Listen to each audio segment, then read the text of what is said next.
Hello gorgeous souls, it's Mary Rose from PsychicSoulmateReading.com. This video I will be giving you a 3-card tarot reading meant for our week ahead or for whenever you're viewing this reading. It doesn't matter, even if you're viewing it like months, years later after I've uploaded, the reading is meant for you right now at this moment, because that is the precious time, is this moment. And that is how spirit guides work. So whatever jumps into your mind while you're viewing it, there is a message about that. So it's good to take notes and to journal and also revisit this reading, because you'll always get something new that maybe you didn't recognize before. That is how spirit works. And anyways, so the cards that I'm going to be working with are the Animal Tarot, that's the box, by Radley Valentine. Okay, and so before I begin, I'm just going to say a short little prayer, clearing the energy, just feeling the energy, calling onto a higher power, calling onto God, Jesus, the angels, Spirit. Give us a message for what we need to know for our highest good. Yeah. And it doesn't matter how long I shuffle either.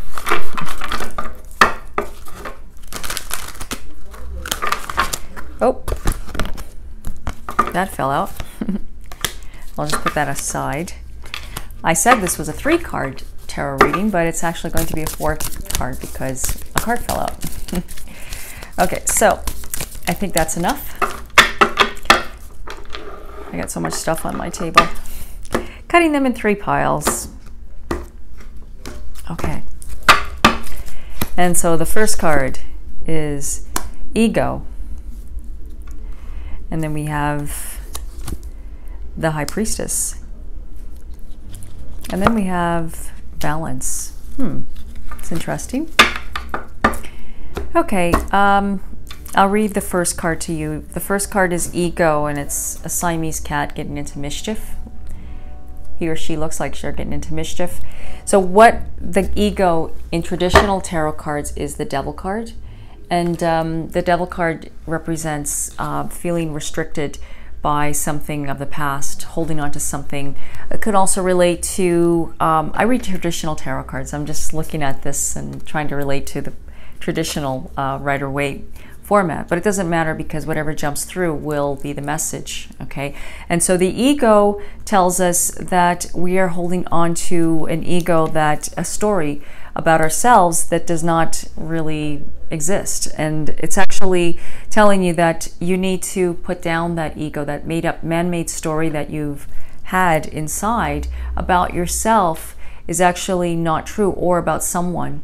The ego can relate to someone that's in your life as well. Like there's somebody that you have a fondness for, someone that you really care for, someone that is, or in your life, that you're having some issues with, and you're having some quarrels or whatever it is, or it's just some inner stuff. You're feeling all these things that are inside, and those things are real, what you're feeling. So you have to remember something. By you holding back about what you're feeling, you're actually doing yourself a disadvantage, because you know what will happen. It's like a volcano, it just will explode. So well, not explode, but it'll be, you know, the lava comes out of the volcano, you know what I mean. So it just means that you need to assert yourself. It's being assertive, not holding back, because the more you hold back, the more you're going to set yourself up for a disaster. Okay, and it's important to speak your truth, speak your mind, but do it in a way that's not rude. You know, hey, just say what you got to say, and just know by saying what you got to say, you're actually doing an advantage for the other person, because the other person is wondering why is he or she acting like that with me, or you know, instead of wondering and hearing those stories and wondering, just assert yourself and just say, you know, come out and just ask, what's the worst that can happen? Ask yourself, what's the worst that can happen? It's worrying about what the other person's thinking about you. You got to stop worrying about what that person thinks of me, because the more you think of that, the more you're setting yourself up for, you're blocking yourself from your abundance and from achieving true happiness. That's what's making you unhappy, is worrying about what other people think.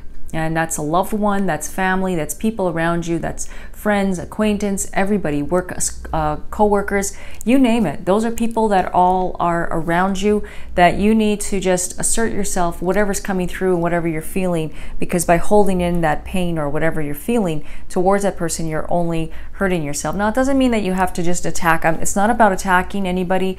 When I say asserting, I'm not saying, hey, well, you got a problem, not to say it like that. But to just say, can we talk?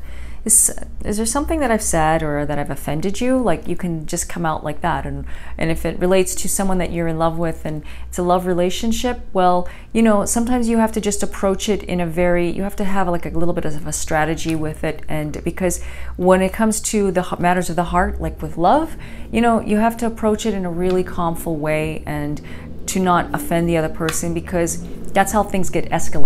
That's how arguments happen, because they get escalated. And by keeping your feelings to yourself and your what you really want to say, you're actually like just getting the ball rolling for attracting more negativity into your life. So the ego is telling you to release yourself from the things that are chaining you down. Like, take them off, because they're make-believe handcuffs. That's all they are, and they're preventing you from moving forward. Okay. The second card is the High Priestess. And the High Priestess is listening to our intuition.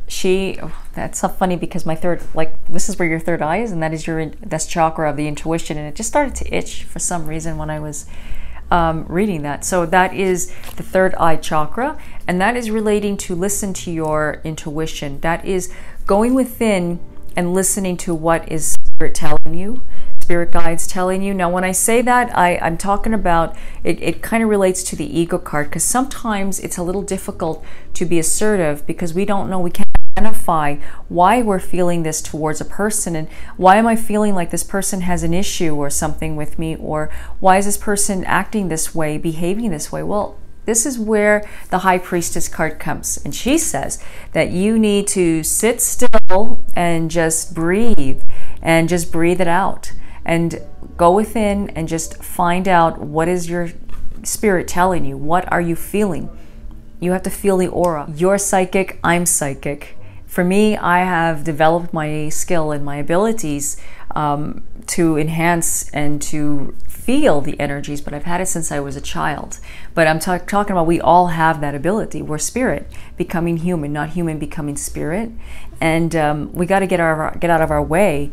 And so that's what the ego is telling you, is to sit still. Well, actually, High Priestess is telling you to sit still and just breathe it out, and just go within and, you know, take a little break. Like, when this should arise, the situation of ego should rise, and just breathe it out and just ask yourself, what is it that I'm feeling? What is it that I need to do? What is it that I need to know?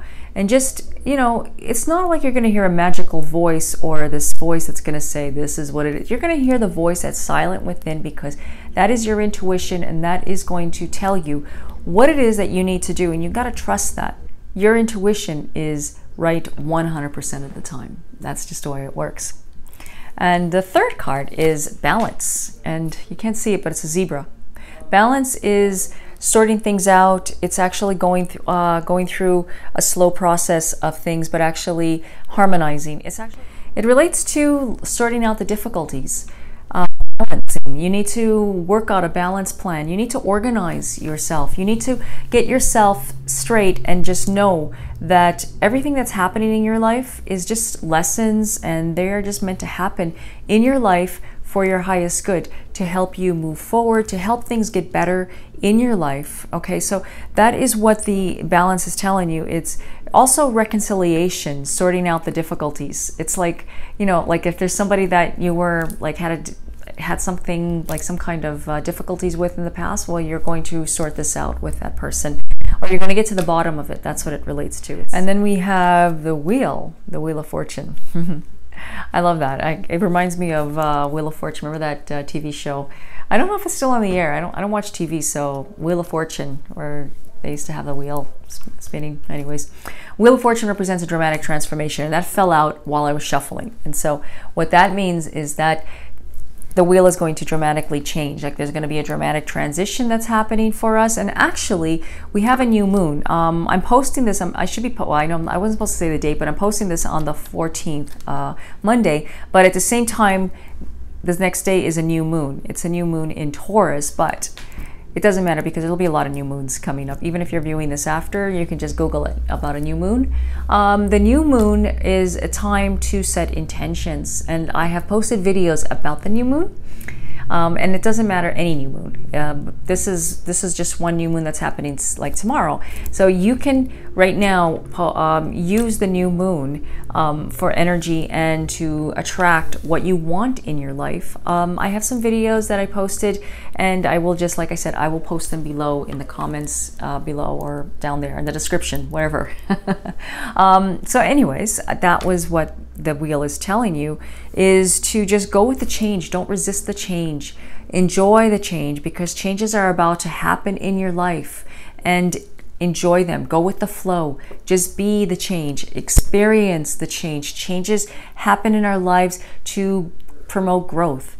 There's nothing to be afraid of. Can I tell you that right now? There's nothing to be afraid of. I know it's human nature to fear certain things. We don't like change, but you know, change happens to grow. So you grow. If we don't go through the change, we'll never grow. And I know it's scary because it's like, why is that changing? We look at little things that change in our lives, and it's like, why do they have to change Facebook so much? Why are they changing Instagram? Why are they changing this? Why are they changing Google? You know, but these things have to happen because more growth for the future and better things that are going to come up ahead. So in your life, just enjoy the change and just be present. And you have only today to enjoy the present moment. You have right now to enjoy the present moment, because tomorrow hasn't happened yet, and yesterday does not exist. It's the past. So the only thing that you have is now. So just enjoy this present moment of watching this video and me talking to you and telling you, giving you this amazing reading from Spirit. So anyways, I hope that was helpful for you. And if you have any questions, just post them below, comments, send me a message if you want to talk some more about this reading. I'll be happy to. I try to my best to try to answer everybody, but I get really busy. And also, if you would like to get a personalized reading and join my mailing list, I have a free gift that I'm giving away. So just go to psychicsoulmatereading.com. It's actually a free meditation and a coloring book that I'm giving away, and an ebook, How to Attract Your Soulmate. And if you would like to subscribe to my YouTube channel, I really appreciate that. Please subscribe. I so appreciate you always watching my videos. It means so much to me. Thank you so much for all your support. And until the next video, I wish you peace, blessings, namaste.